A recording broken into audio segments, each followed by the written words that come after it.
النهاردة تجربة جديدة من تجاربنا الحلوة، وهنجرب مع بعض البايتس دي اسمها ليليز بايتس، مصرية. والحلو كمان فيها ان كان فيها اطعم كتير. جبت النهارده اللي بطعم الراسبري ولا تشيز كيك، فبصراحة عجبني شكلها، الباكجينج بتاعها اصلا لذيذ قوي. كان في منها اللي بالفراولة، وكان في منها اللي باللوتس، وكان في منها اللي تقريبا بالشوكليت او مش فاكرة كان ايه. المهم كان في منها اطعم كتير، بس انا اخترت الطعم ده، فيلا بينا نجربه مع بعض. قبل اي حاجه ما تنسوش تعملوا اللايك والشير والسبسكرايب، ويلا بينا نجرب البايتس دي. المفروض ان هي هتتفتح من هنا كده، فانا هفتحها كده. وانا كنت متخيله ان هي من جوه هيبقى حجمها صغير، انتوا شايفين حجمها عامل ازاي. ريحتها فعلا تشيز كيك وتوت الراسبري، فده شكلها كده.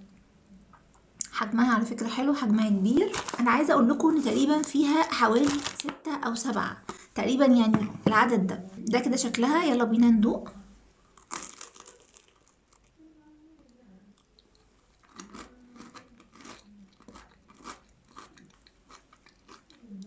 حلوة قوي. انا عايزة اقول لكم هي عبارة عن ايه. الحتة اللي فوق بتكون عبارة عن شوكليت بيضة تقريبا، من جوه كده في تقريبا حاجة عاملة زي الصوص شوية اخف، وهي دي طعمها الراسبري. وكمان البسكوتة بتقرمش وحلوة قوي.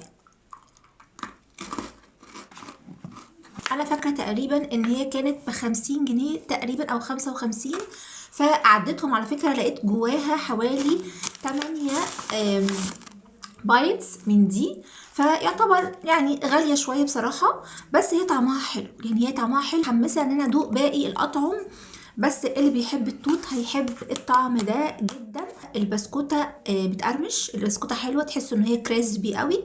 وزي ما قلت لكم الحته اللي فوق دي عامله زي الشوكليت كده، ومن جواها الصوص ده هو اللي مدي طعم الراسبري. فلما بتاكلوها كلها على بق واحد، الاطعم كلها بتخش ببعض، طعم الراسبري مع الشوكليت مع البسكوته، فبتحسوا فعلا ان انتوا بتاكلوا تشيز كيك. اديها 9 من 10.